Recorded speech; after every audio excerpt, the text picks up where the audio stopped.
Happy politics, and welcome to the show that you can watch on the big screen in the pub tonight, and I'm sure that will be normal throughout the province. This is BC Poly Hot Stove. I'm Maclean K. I'm the editor-in-chief of The Orca, and I'm joined in a socially distant manner by Jordan Bateman, Vice President Communications, Independent Contractors and Business Association. But Maclean, very soon, will just be choosing to be apart, not being forced apart, as we have been in the recent past. That's true. It'll become more awkward. Yeah. I've once again chosen to remain on this side of the ocean. Cut off from civilization, Maclean will continue on. No, what? Different one. Jordan, there's no getting around the big news this week. It's actually, I think it's still technically ongoing. We're filming this at 2 p.m. on Tuesday. The announcement with the Premier and Dr. Bonnie Henry and a host of others started at 1. The questions, I think, are still ongoing.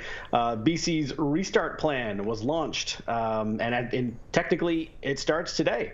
We're in phase 1, which, among other things, means that we can go back to limited in-person dining and or drinking at the pub.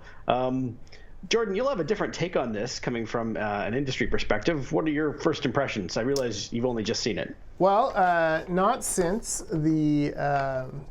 Moses took the stone tablets from the good Lord himself. Has a document ever been parsed and considered as quickly and as fervently as this one has been. You can bet everyone is looking at this one particular slide, planning out their life, their vacations, their return to normalcy.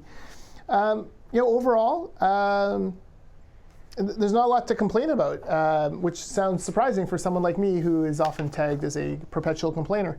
I have some quibbles a little bit here and there, but by and large, she seems like she's willing to get on with it as long as people keep getting vaccinated.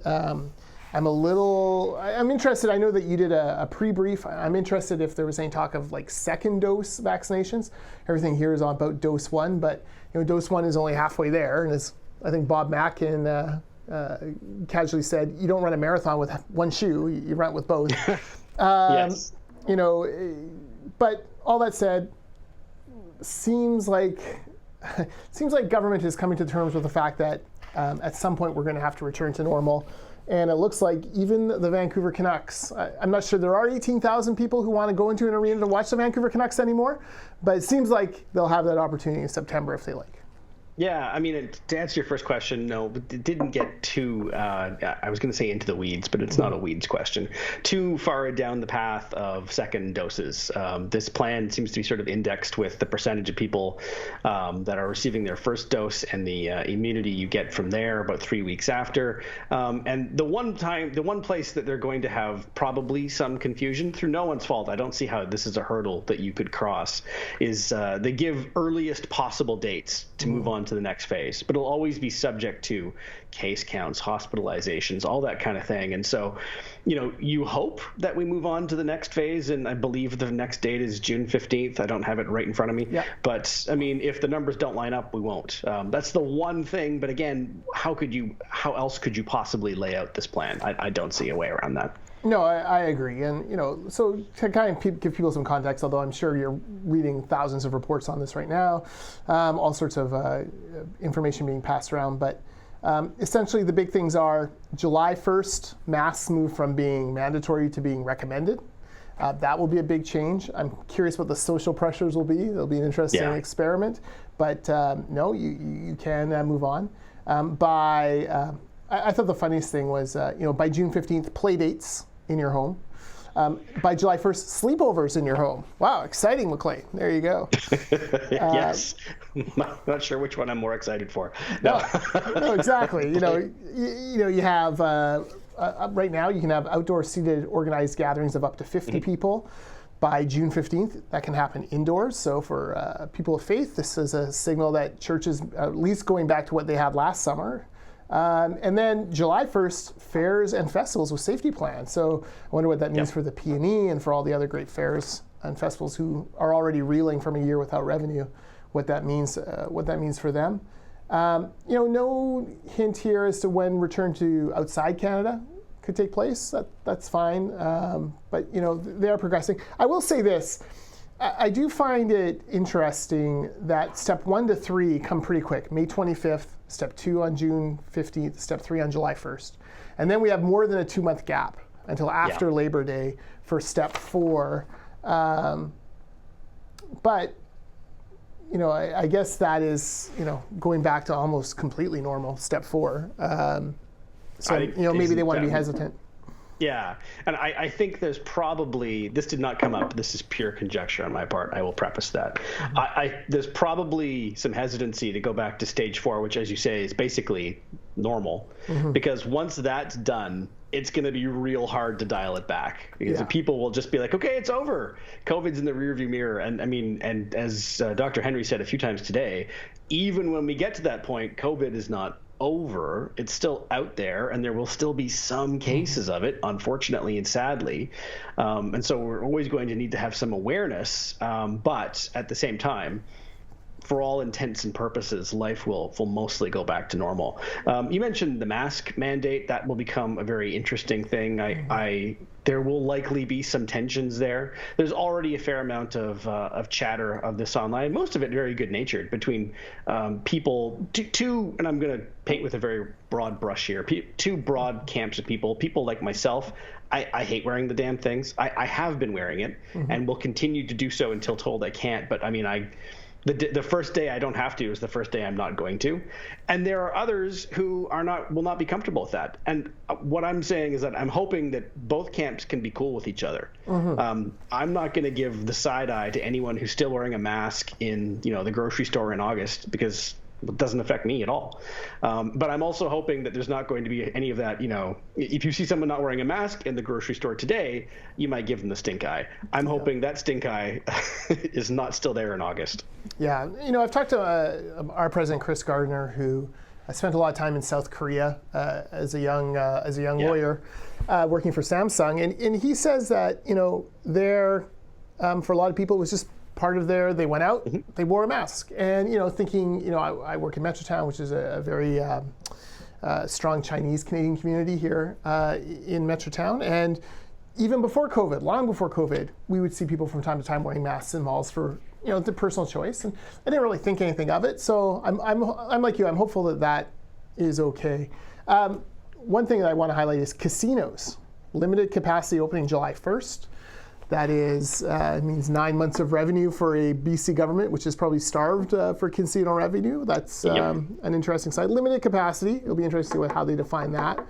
But, I do recall Dr. Bonnie very adamantly stating, and I think she may have had slight bias against casinos from the start anyways, a pre-existing condition of bias against them. That will be the last thing to open ever, and seems like somebody may have got to her and been like, that is what pays a lot of the bills around here. So maybe, if it's safe, we should reopen a little bit sooner. Well, and also, I mean, however you feel about gambling, I'm not a gambler, but at all. But however you feel about gambling, it's hard to say that casinos present, that much more risk than, I don't know, a mall. Yeah. Going to the local hockey game, that kind of thing. Again, so, I mean, to single it out always sounded a little odd. So, I think with these kind of announcements, everyone always looks at through their own filter and prism, right? How is this going to change my life? So, I feel like a pretty typical suburban family, my wife and I and our kids. For us, it means immediately, our 11-year-old who's been playing baseball and practicing diligently is going to get a month of games. Fantastic. Same with our 14-year-old who's playing softball. Maybe not quite as diligently as the 11-year-old, but she's trying, that is excellent. She also is a high jumper. She's taken up high jump and hurdles with her track team. Maybe they can have a track meet at some point. This is great, at least locally, maybe against the school up the street or something like that. So you're like, okay, that makes sense. I have a grad this year, and you're going, okay, if we can have up to 50 people outdoors today and up to 50 indoors by June 15th, it seems to me there's time to pull together a grad ceremony, at least similar to the one we had last year, where maybe parents come for the 5 minutes of their kid and move on. But that's great news. For people, having been in church for a year and a half, it seems weird to say. I was a sporadic church attender before, but didn't ever expect to go a year and a half outside. maybe I can get in on seems like a spring service, or at least an outdoor service this summer. So, that's good. We had plans. We have an Airbnb booked in Kelowna. That looks like it's going to go forward in August. So, yeah, it's exciting to see this all kind of filter through. My wife and I have an anniversary next week. Ooh. Looks like we can go out for dinner. That's nice. Good for you. And you mentioned one other thing, and in advance, congratulations and happy anniversary. Condolences to my wife. Thoughts and prayers to my wife, who's lived with me for 21 years now. I was wondering where the line was, but you did it for me, so that's good. You mentioned international travel, and I think this is one of those categories where, it's largely not going to be up to Dr. Bonnie Henry, right? Yeah. I mean, if the UK allows Canadians or not has nothing to do with her, so why go there? And also, it's just too broad. I suspect, assuming that Canadians are allowed to go to these places, that it'll be, fine to go to the United States soon, but maybe not to, India, just for example, where they're still struggling with infections. And to say that you can travel internationally and you mean the United States is only going to attract well-deserved criticism if that were the case. So it's just been kind of sidestepped. And the other reason I bring that up is a seg to our next topic, which was yesterday. Holiday in Canada was not a holiday in the United States, and President Joe Biden signed the bill that allows cruise ships to travel directly from Washington, Oregon, and California directly to Alaska and not in BC, which now makes it a law, and was something we were told several times over would never happen. Jordan, I can tell you here in Victoria, the tourist industry is scared to death. Yeah. Yes. This bill has a sunset clause in which when the borders are reopened, things are supposed to go back to normal. But in a province which has been sandbagged by the softwood lumber files since time immemorial, the amount of people who think that this will just be done on good faith is just kind of surprising. This is dangerous for the tourism sector. And as Vaughn Palmer put it, the province has gotten it wrong from day one.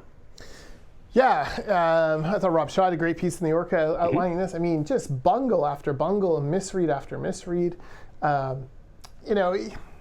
This is a significant federal issue. The province did nothing to flag it for Justin Trudeau and the feds. The feds did nothing to act on it.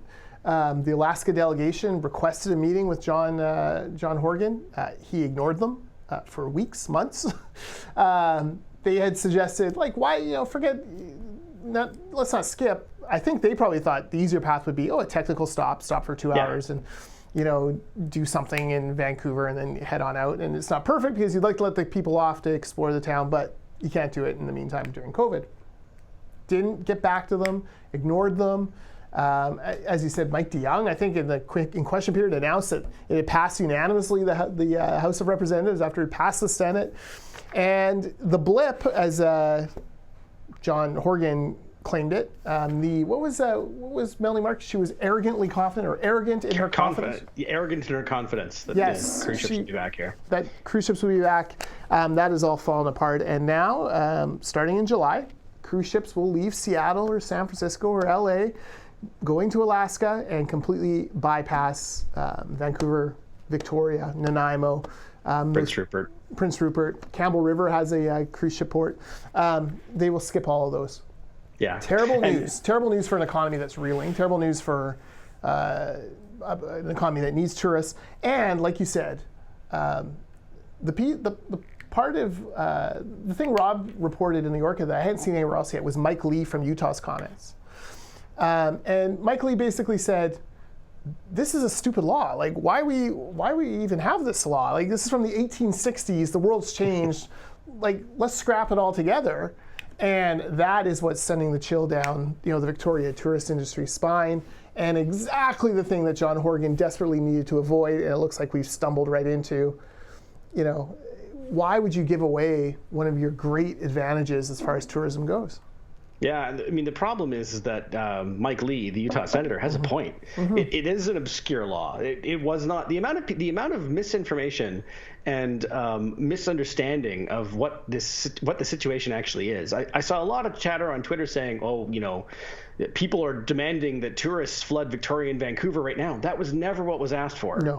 Alaska was asking for what you say, technical stops, which is literally just docking and leaving immediately to satisfy the terms of the law so that they could continue on up to Alaska, where, vaccinations have allowed this to be done safely. No one disputes this. But in BC, just ignored the request. Didn't even really give them a formal no, just kept stalling on it, which is the worst thing. I mean, the Premier's office could have said, we understand the situation you're in and we'll take it under advisement, but we can't allow this right now. I mean, that would have been better than just into the 86 pile. Well, yeah. And then mocking the delegation, like, well, you'll never get this law through. Like, and at some point there was the head of the tourism industry in Victoria, the Tourist Association, had asked for a meeting with Melanie Mark and John Horgan. He was rebuffed. Like, the ministers, people didn't even bother to get back to him, which is such a high-handed, silly thing to do. All the way through this, they just misread. Now we're at a point where, Alaska, I think, smells blood, and they're like, well, if the Mike Lees of the world are saying, we should get rid of this law, now's our chance to move. Yeah, I mean, and the other thing that's kind of amusing is that there are people in Victoria and Vancouver in particular who are saying, well, of course the cruise ships will come back here. It's Victoria and Vancouver. Yeah. People want to come here. Yes, they do, but if you're on a cruise bound for Alaska, I'm sorry, but that's the selling point. Yes. If the cruise line decides to skip Victoria and Vancouver, I mean, yes, you might miss those ports, but I think the cruise lines are fairly confident that business will continue. And, to be perfectly honest, skipping customs twice probably makes life a lot simpler. And, if again, purely from a cruise line perspective, you're not necessarily incentivized to stop in Victoria and Vancouver and have passengers go and spend all this money when they could be shipbound for a couple days en route to Alaska and have to spend that money in the onboard casino. Exactly. So it's not. So yes, I live in Victoria. I chose to move here because it is a beautiful city.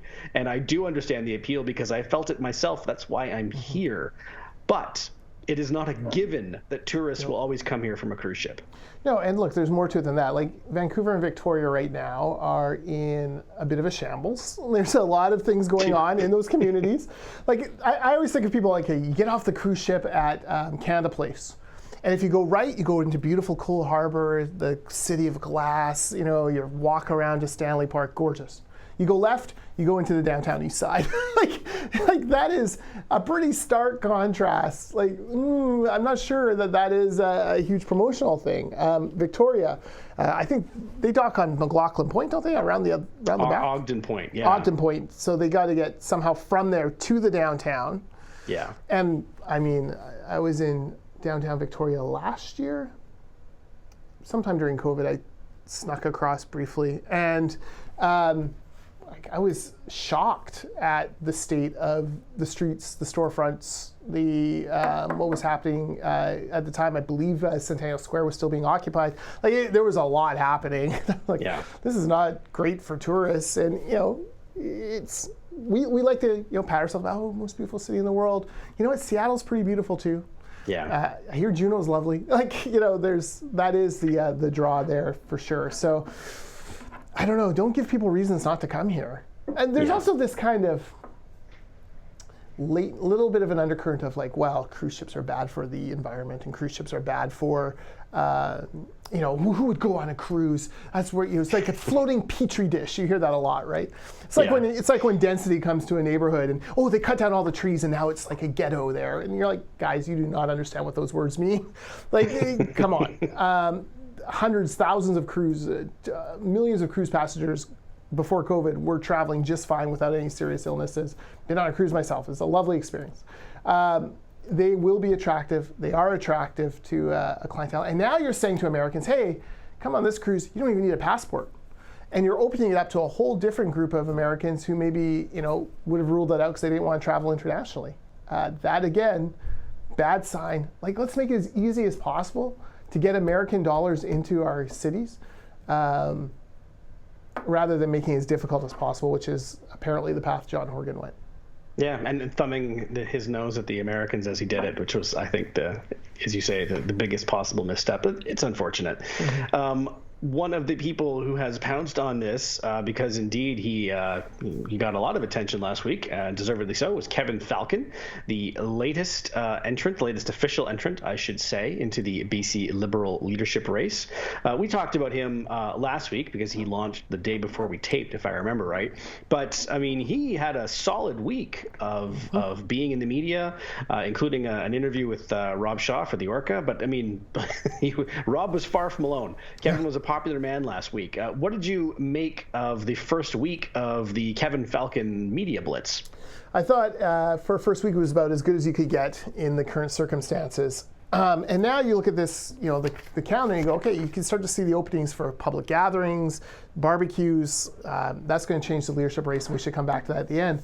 But Falcon, there were two kind of minor speed bumps for Falcon. One was the questions around his role in the Jane Thornthwaite comments during the roast of Ralph Sultan. And you could go one of two directions on that, right? Just apologize. Kevin kind of went look, it was a roast, I cringed, Jane apologized, let's move on route. I'm not sure that satisfied the NDP. I don't think anything Kevin would have said in that position would satisfy the NDP, short of, I was wrong and I've resigned, as a human being and as a BC Liberal, and now I, will, speak only nice things of John Horgan for the rest of the time. Even that probably would not have been far enough for the NDP. So you got to kind of judge it based on who's making the criticism. I can tell you that, we had a Langley East Riding Association meeting on the weekend on Zoom. The feedback about Kevin's launch was very good. There's a sense there's excitement about the race now. There was a sense that there's a number of good candidates in the race, rumored and already in. And all of a sudden, they were like, okay, this is exciting. Let's talk about renewal. Let's talk about next steps. And that's really what, more than anything else, Kevin Falcon needed to do. The second little bump was around tolls. I think they're still working some of their talking points on that. The talking point on tolls is pretty simple. Like, if it was up to the NDP, the bridge never would have been built, toll or no toll. So before you start praising the NDP for taking the tolls off the Port Mann Bridge, just remember, you'd still be driving on the old one, much like you're driving on the old Massey Tunnel, if they had been in charge at that time. And, you could probably lean into listen, the affordability equation in the Lower Mainland has changed radically since 2008 or 9 or whenever the bridge opened. Tolls, maybe been a little bit more affordable back then. Certainly not now, and we're not going back to them because, housing prices have skyrocketed. The NDP have raised, 40 different taxes, et cetera, et cetera, et cetera. So I think that's kind of how you bridge out of that. No pun intended. Yeah, exactly. And listen, I think the toll thing is, as long as tolls don't come back, I don't think anyone really cares about who took them off at this point. Yeah, no, I think you're right. I also think you're right in that in terms of a first week, they did a great job of either managing the media interest that came their way or by offering Kevin up to whoever wanted to talk to him. And so, I mean, it really doesn't matter that, who was making the calls. The point is that their point of view is that the idea is to get your candidate on the most number of sites and radio shows and TV programs as possible. And on that, it's hard to argue with the first week. Yeah. And we need to remember, look, it's not the media, it's certainly not the NDP who vote on who the next leader of the BC Liberal Party is. You do that in order to validate your candidate for the family itself, which is the BC Liberal members, and and to try to attract more people to sign up for BC Liberal memberships. But look, no one's going to read the Vancouver Sun or the Orca piece and be like, I got to rush out and get my BC Liberal membership now so I can vote for Kevin Falcon. But it does provide that validation. It gives you a chance to hear some of his ideas. And it lays a groundwork for, okay, Kevin's in the race. This is exciting. The media take him seriously. Certainly the NDP are taking him very seriously. They spend an inordinate amount of time bad-mouthing him. This is interesting. Like, what else is happening? What else is he going to do? You wrote a piece on changing the name of the BC Liberal Party, yes, which was one of the things he says he's committed to doing. I can tell you that seemed very popular among BC Liberal members in Langley East. Just as a straw poll, they were ready to go on that. But again, I think I've said this to you before. I'm a little bit agnostic on it. I think it's probably time for a rebrand, but the rebrand isn't really about a party name. The rebrand is about who's leading the party, what the values are, and what the ideas are being put forward. And it'll be Team Kevin Falcon or Team Renee Merrifield or Team Ellis Ross or whatever, and the party brand is almost secondary to that. Yeah, I mean, and not to plug my own stuff, but I encourage you to read my piece on potentially changing the names. I tried to go through the arguments for and against in good faith and try and arbitrate them, both arguments that I have heard from real people, including yourself, actually, and also, arguments for and against that came to me on my own. And it's actually, I think, because of the name and the time we're in right now and the situation the party finds itself in, it's actually a really interesting and complex question, and it came down to ultimately, if you must do it, you have to do it right. Yeah. And I have no particular insight into what Kevin Falcon or anyone else who plans or wants to change the name of the party. I have no intel there, so I don't know if it's just an idea at this point or if they have a particular name and a process set out. I don't know, but I do know that it's the kind of thing that brings some risk and would have to be managed and handled very delicately. Yeah. Well, I think you're right. Here's what we know. We know the party has lost a number of seats. We know their share of the vote has gone down in every election since 2001. We know there is an appetite within the party to renew, to talk about these issues. And I think it's one more talking point. It's one more, this is a way that you can kind of bring people in and come with ideas. My sense is it'll be grassroots driven, although not, Bodie McBoatface driven. There'll be protections against that, but I do think that there will be that kind of, return into it. Frankly, I think that's different than what we saw previously. The BC Liberals rolled out a logo last time. It was kind of like a surprise at convention. Hey, we have a new logo, and people like me were like, oh, I don't remember ever being asked about a logo. Not that that's important, but members kind of went, does that really reflect who we are? It looks kind of, it was sort of a triangle shape, which always makes you kind of think of the Illuminati. Is that really what we want? I don't know, but it's just a logo. Who cares, essentially?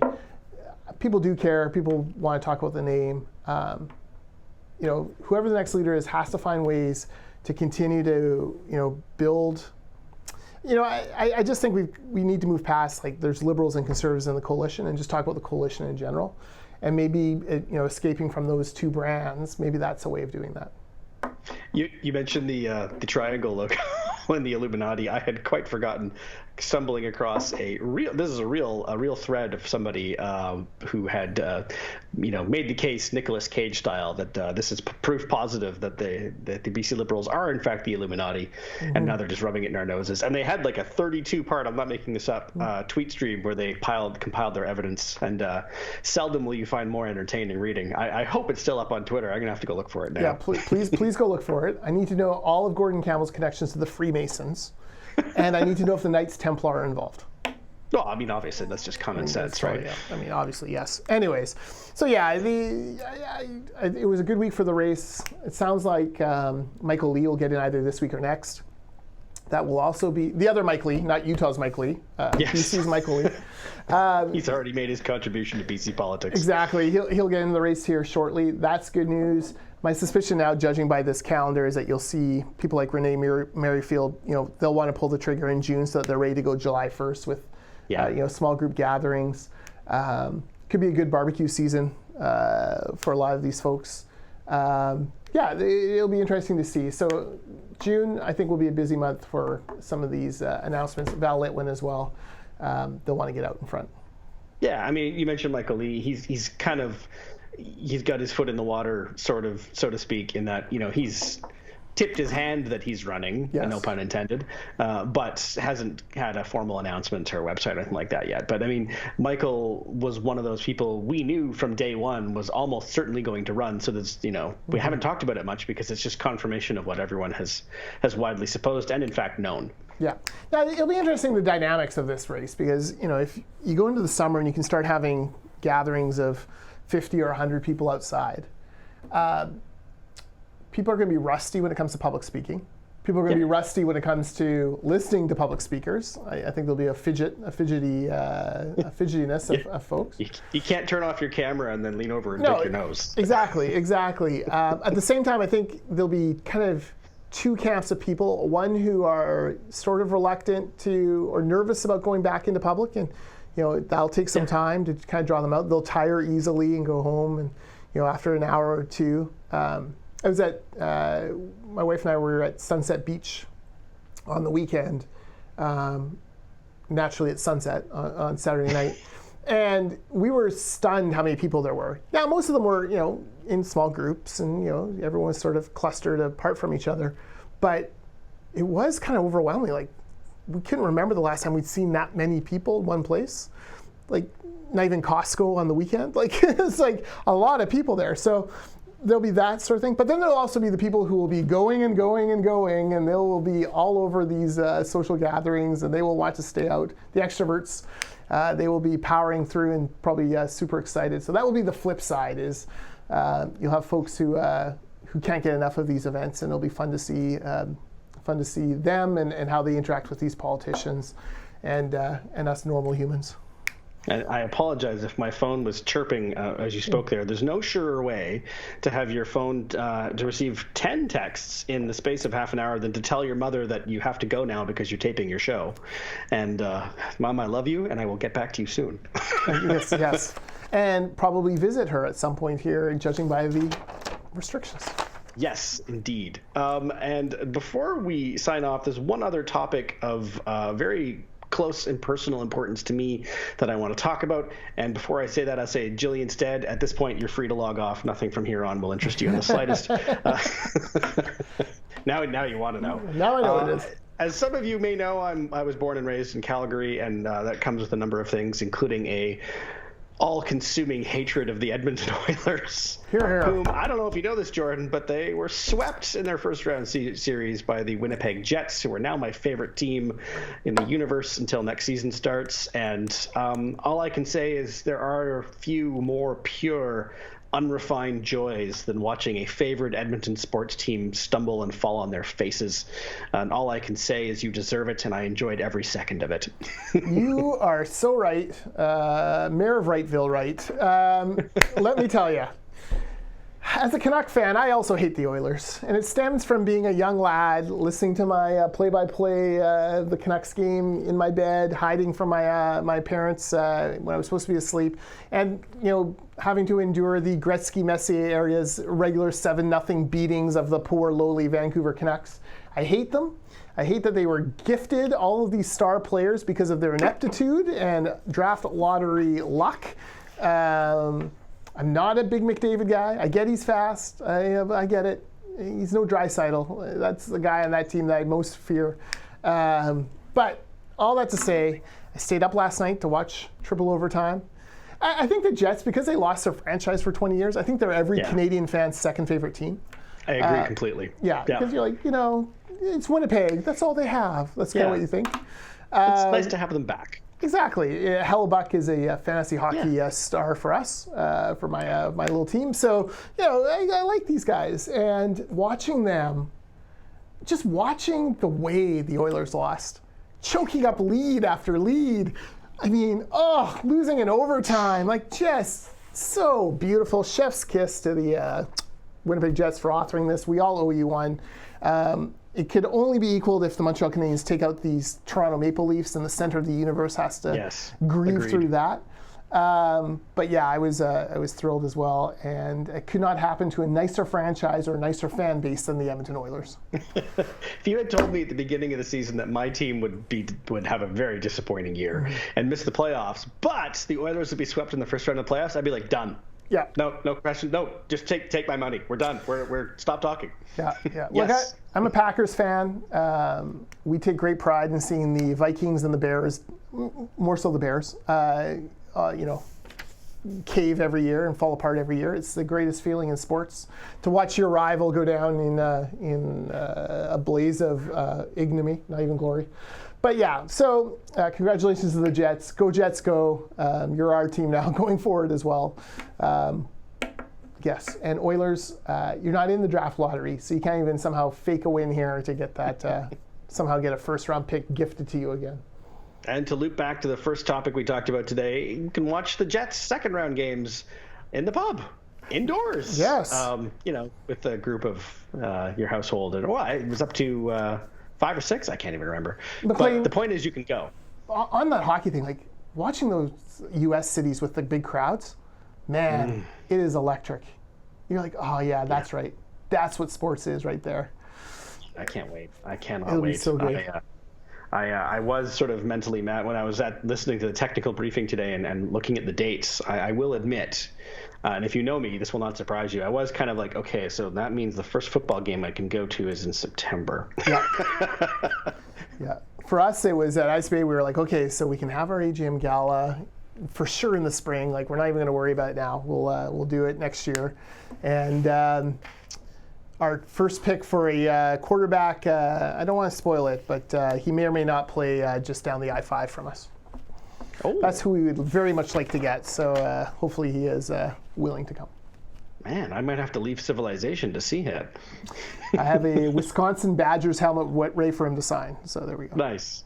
Well, unless you have anything else to add, I think this has been a newsworthy week, and I'm sure this week ahead will be one as well on several fronts. Unless you got anything to add, no. He's Jordan Bateman. I'm Maclean K. You're watching us on the big screen at your pub, and this is BC Poly Hot Stove.